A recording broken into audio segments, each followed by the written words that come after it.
Bom, nós estamos aqui na cidade de Cafarnaum, no hebraico é Kfar Nahum, a vila de Naum, né? Cidade de Naum.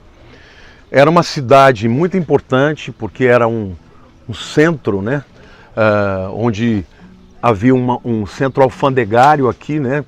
Sabemos que também está na divisa de algumas da área, por exemplo, dos Herodes, né? Porque eles, depois que o Herodes o Grande morreu, ele dividiu entre os seus filhos as tetrarquias, chamadas de tetrarquias, que são nada mais do que estados onde eles governavam, né? E aqui é um lugar muito importante porque havia uma estrada chamada Via Maris, que vinha tanto do sul e ia para o norte passando por aqui. Então nós estamos perto do porto de Cesareia também, amanhã nós vamos visitá-lo.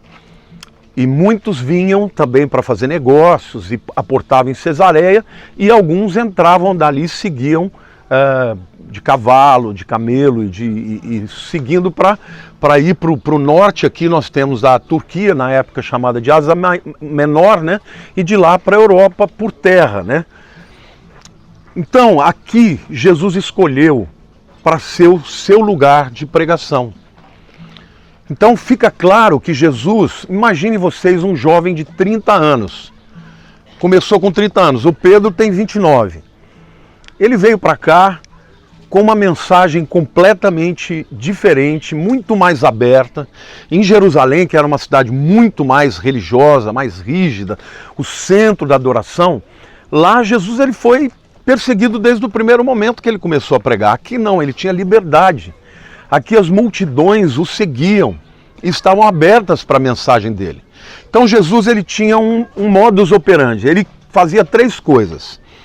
Ele curava, ele proclamava e ele ensinava. A cura era para evidenciar o poder dele, todo mundo precisa de cura, quer dizer, lepra não tinha cura, as enfermidades que ele curava não tinham cura, ele curava, as pessoas estavam dispostas a ouvir o que ele tinha para dizer.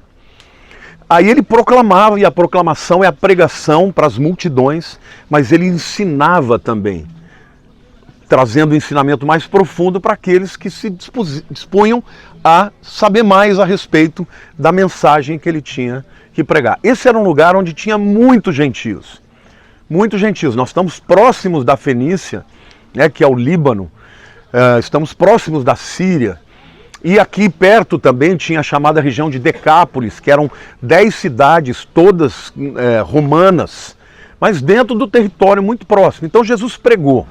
Mas essa região aqui do Mar da Galileia foi onde ele gastou mais tempo nas suas pregações. Ele fez 3 tours de pregações e não só pregava, como curava e daí por diante. Aqui, por exemplo, nós temos várias histórias importantes. Quantos de vocês se lembram daquele rapaz que estava numa maca e que Jesus entrou numa casa para pregar e estava lotada e ninguém podia fazer chegar os jovens, tiraram o telhado, né? Eu acho que nós vamos chegar em algum lugar que vai dar para mostrar porque que dava para entrar pelo telhado, né?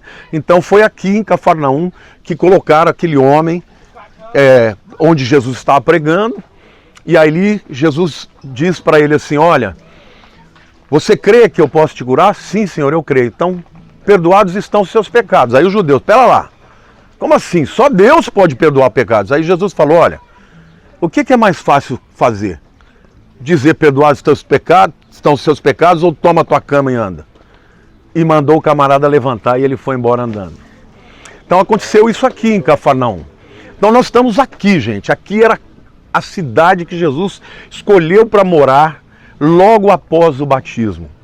Porque ele cresceu em Nazaré, nasceu em Belém, cresceu em Nazaré, mas logo depois do batismo ele veio ali pelo Vale das Pombas, que nós mostramos para vocês, ali pelo onde está o Monte Arbel, e ele veio para cá, e aqui ele se instalou, provavelmente não, com toda certeza, nessa construção atrás de mim, que vocês estão vendo ali. Depois o Beno vai nos explicar. Ali era a casa da sogra de Pedro. E Jesus morou lá durante esse tempo. É importante que vocês entendam que existe uma explicação teológica muito interessante e importante da razão de Pedro ter negado a Jesus. foi porque Jesus curou a sogra dele aqui. E aí ficou aquela raivinha no fundo, sabe? E se a tua sogra ouvir isso? Não, a minha sogra é mamãe, a minha sogra não conta. A tua também, né? Já acertou ele, Lilian. Agora ele ganhou um ponto ali, né?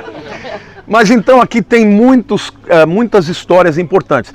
Aqui quem é muito conhecido de vocês é um homem que chamava Levi, mais conhecido por nós como Mateus. Mateus, ele era um coletor de impostos, ele era um cara, eu não sei se vocês sabem, mas os coletores de impostos, eles eram odiados pelo povo judeu. Zaqueu era um coletor de impostos. Por quê? Porque ele era judeu, mas ele trabalhava para os romanos. E os impostos romanos eram terríveis. E Mateus era um coletor de impostos, ele trabalhava na coletoria, havia uma repartição efetiva. E um dia, Jesus passando por lá, chama Mateus para segui-lo. E ele logo abandonou tudo e se tornou um dos 12 discípulos. Eu acho extraordinário como Jesus, foi um homem cheio de graça. Ele chama os improváveis, ele chama aqueles que ninguém escolheria. E ele chamou um homem que tinha uma grande consciência do seu papel e do erro que era oprimir o seu próprio povo. E Mateus, ele era um homem que foi muito importante porque o Evangelho de Mateus, ele foi escrito para os judeus. Vocês sabem que os 4 evangelhos, cada um teve uma proposta diferente. Mateus escreveu para os judeus para provar que Jesus é o rei. Então ele é o evangelho que mais cita as escrituras. Ouviste o que foi dito, eu porém vos digo. Marcos foi escrito para os romanos, para mostrar que Jesus era o servo poderoso. E ele foi escrito no relato de Pedro. João Marcos é o mesmo que na primeira viagem com Paulo, amarelou no meio do caminho e quis voltar, mas depois ele se torna um homem muito importante. Lucas escreveu para os gregos, para que todos soubessem que Jesus era o homem perfeito, porque na filosofia grega, o homem era algo muito importante, né? E como o Evangelho mostra que Cristo é tanto homem quanto Deus, os Evangelhos eles são harmoniosos, eles concluem um ao outro. E João escreveu para todos, para mostrar que Jesus é o próprio Deus, né? O Filho de Deus que encarnou para viver a nossa realidade, comer a nossa comida, enfrentar as nossas lutas e morrer no nosso lugar, para ser o Cordeiro de Deus que tira o pecado do mundo. Então, Cafarnaum é um lugar muito importante, porque daqui Jesus pregava ao longo, em torno do lago. Muitas vezes ele ia a pé, mas muitas vezes, quando ele tinha que atravessar, ele pegava o barco e ia para o outro lado. Outro detalhe importante, nós estamos aqui perto, né, aqui tá bem alta a água, viu, gente? Na última vez que nós viemos, você conseguia pisar na terra ali. E o nosso guia, o Beno, disse que nós estamos perto do máximo do nível do Mar da Galileia. Isso é uma bênção, gente, porque aqui a gente ora para que chova, porque realmente isso aqui é a vida dessa nação, né? E então Jesus muitas vezes ele era pressionado, né, pelas multidões. Aí o que ele fazia? Ele pegava um barquinho e ficava mais ou menos 5 metros dali e pregava para as pessoas. E assim ele ia. Em alguns momentos ele saía, ia orar. E daqui a pouco nós vamos, depois de conhecermos aqui, vamos também no lugar onde teve o Monte das Bem-aventuranças, onde ele pregou aquele sermão maravilhoso de Mateus de 5 a 7. E a gente vai sentar lá e vai ter um tempo assim também. Mas aqui, o que eu quero que vocês se lembrem, que é muito importante vocês se lembrarem, que embora Jesus tenha vindo para cumprir tudo o que fora dito a respeito dele, ele é o Messias, nasceu em Belém, nasceu da Virgem Maria, ou seja, todas as profecias necessárias para que ele fosse o Messias, ele cumpriu. Mas ele sempre teve a visão nos gentios, a ponto de ter vindo para o lugar de gentios.